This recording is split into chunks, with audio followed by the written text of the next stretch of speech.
From this video, we are starting with a new unit, that is genetics and evolution. This unit in biology comprises of 3 chapters for PCB students. The first one is principles of inheritance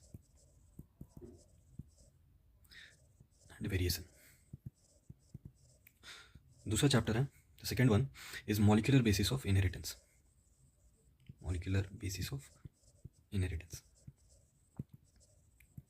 first वाले chapter जो कि principles of inheritance and variation है, इसमें हम लोग Mendel और उसके बहुत सारे experiments, different types of crosses, linkage, इसके बारे में पढ़ते हैं. जैसे second chapter molecular basis of inheritance में हम लोग बेसिकली जो जेनेटिक मटेरियल है डीएनए, उसके बारे में पढ़ते हैं और डिफरेंट एक्सपेरिमेंट्स जो परफॉर्म किए गए उसके बारे में. Then the last one is the third one is evolution itself. तो इवोल्यूशन एक चैप्टर है जो कि हम लोग क्लास में पढ़ते हैं, थर्ड.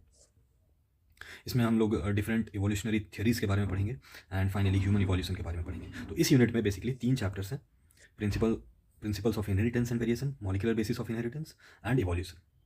सो स्टार्ट करते हैं principles of inheritance and variation से. तो जब हम लोग वर्ड सुनते हैं जेनेटिक्स, तो जो सबसे पहला नाम हम लोग के दिमाग में आता है वो है फादर ऑफ जेनेटिक्स.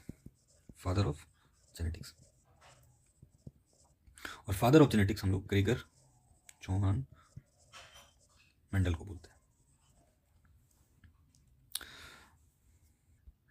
अब थोड़ी सी जानकारी हम लोग मेंडल के बारे में इकट्ठा कर लेते हैं, जान लेते हैं. इनका बर्थ ईयर या बर्थडे 22 जुलाई 1822. इन्होंने 6 ईयर्स तक पाइसम सतीवम पे काम किया. इनका वर्क जो था ये पाइसम सतीवम पे था, जिसको हम लोग गार्डन पी के नाम से जानते हैं, गार्डन पी. मेंडल का डेथ ईयर वॉज 1884. और जब इनका डेथ हुआ था तब तक इनको इनके वर्क के लिए किसी प्रकार का कोई रिकॉग्निशन नहीं मिला था. लेटर 3 साइंटिस्ट 16 साल के बाद, 16 years later, Hugo de Vries, Correns and Tschermak, इन 3 साइंटिस्ट ने मिलकर 16 साल के बाद 1900 में मेंडल के वर्क को रिकॉग्नाइज किया और उस पर स्टडी करी, और तब जाके मेंडल के वर्क को रिकॉग्निशन मिला 1900 ईस्वी. तो हम लोग जानने का कोशिश करेंगे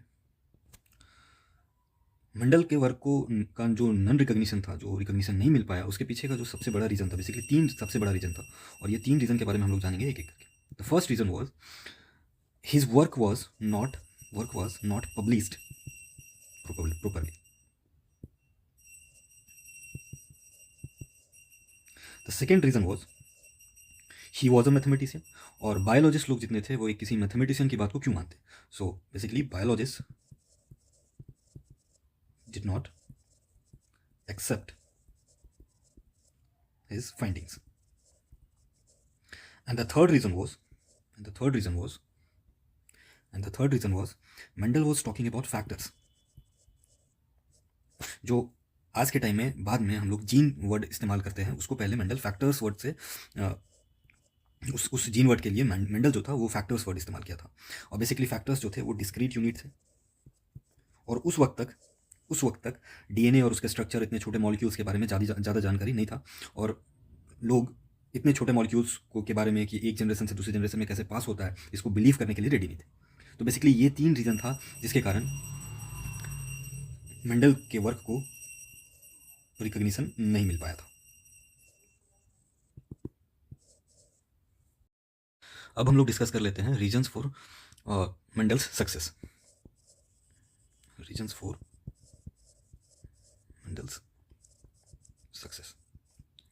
पहले ही मेंडल का जो वर्क था वो उसको अर्ली रिकॉग्निशन नहीं मिल पाया था, बट उनका जो भी फाइंडिंग्स था वो काफ़ी सक्सेसफुल था. और सक्सेसफुल होने के पीछे का जो रीज़न था उसको हम लोग शॉर्ट में देख लेते हैं. 3-4 पॉइंट्स हैं, इसके बारे में डिस्कस करते हैं. तो first point and the first reason कि मेंडल्स का जो वर्क था या मेंडल को सक्सेस मिला था, उसके पीछे सबसे पहला रीज़न था कि उन्होंने कॉन्ट्रास्टिंग कैरेक्टर्स को सेलेक्ट किया था.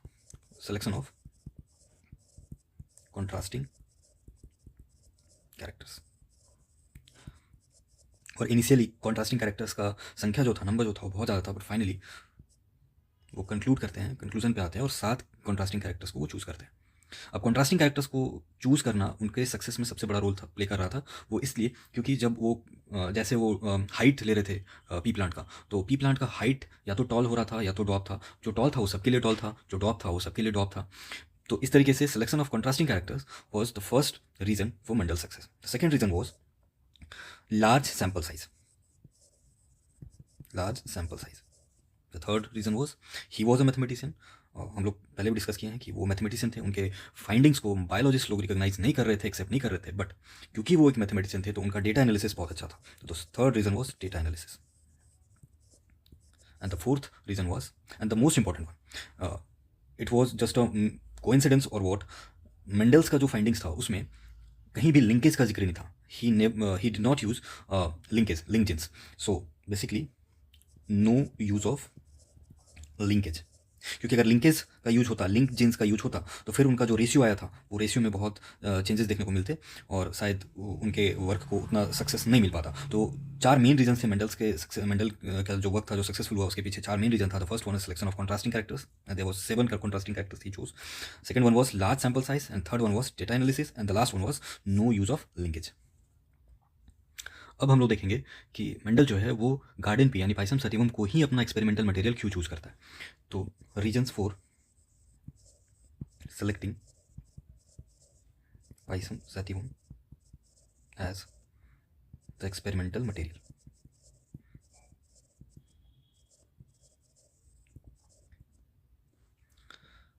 तो first reason was garden pea का लाइफ साइकिल जो होता है, लाइफ साइकिल वो 3 से 4 वीक्स का होता है,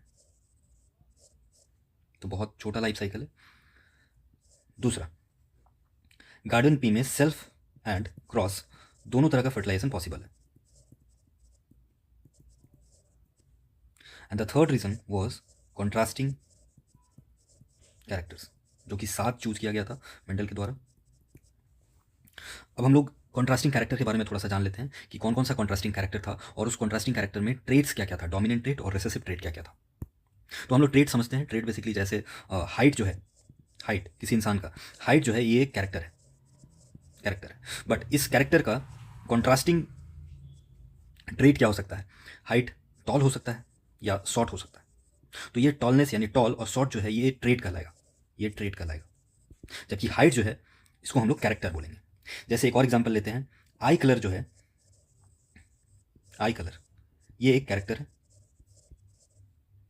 but blue and brown, blue and brown जो है वो ट्रेट हो जाएगा इस कैरेक्टर का। आई कलर जो कैरेक्टर है इसका ट्रेट है ब्लू और ब्राउन। तो इस तरीके से हम लोग अभी 7 कैरेक्टर्स जो है उसके बारे में जानेंगे कि मेंडल जो है वो 7 कौन कौन सा कैरेक्टर लिया था, उसमें से डोमिनेंट ट्रेट कौन सा था और रिसेसिव ट्रेट कौन कौन सा था। The first character was, the first character, इधर हम लोग कैरेक्टर लिखेंगे, इसके बगल में डोमिनेंट ट्रेट एंड उसके बगल में recessive trait. The first character was height of the P plant. अब हाइट को जब देखा गया तो डोमिनेंट जो था वो टॉल था, tall plants, and recessive trait जो था वो था ड्वार्फ, जिसको हम लोग शॉर्ट भी बोल सकते हैं। The second character was flower position. Plant में फ्लावर किस जगह पे है, उसका पोजीशन क्या है, ये एक कैरेक्टर था। उसमें से डोमिनेंट जो था वो था एक्सिलरी, मतलब साइड में लगा हुआ। और अगर टॉप में टिप पे लगा हुआ है, टर्मिनल पोजीशन पे लगा हुआ है, तो वो एक रिसेसिव कैरेक्टर था, terminal position. The third character was flower colour. Purple colour का फ्लावर जो था उसको डोमिनेंट बोला गया और वाइट कलर का जो फ्लावर था वो रिसेसिव था। The fourth character was pod shape.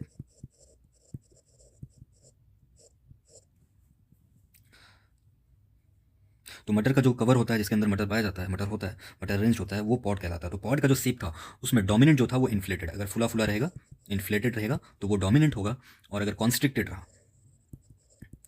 रहा तो उसको रिसेसिव बोलेंगे। The fifth character was pod colour.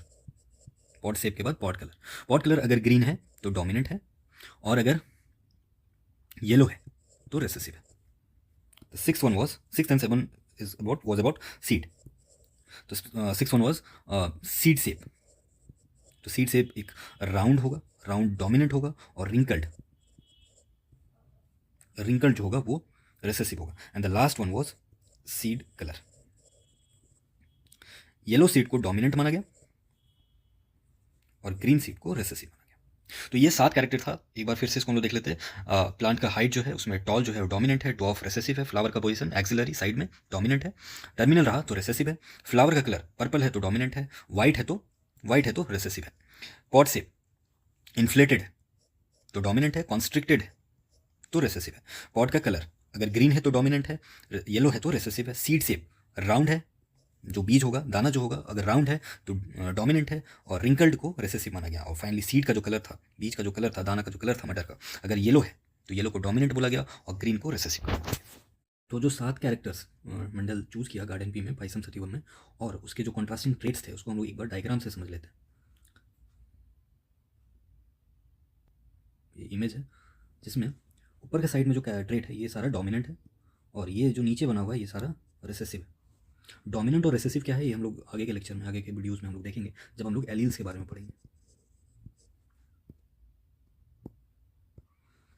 तो सबसे पहला जो कैरेक्टर चूज किया था वो था प्लांट का साइज।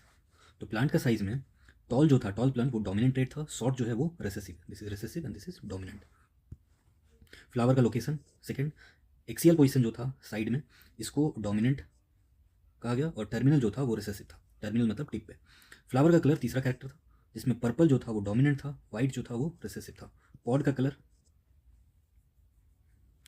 ग्रीन अगर है कलर तो डोमिनेंट है, अगर येलो है तो रिसेसिव है।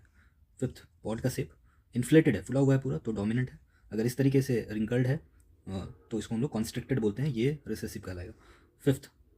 सिक्स्थ, सीड का कलर अगर येलो है तो डोमिनेंट है, ग्रीन है तो रिसेसिव है।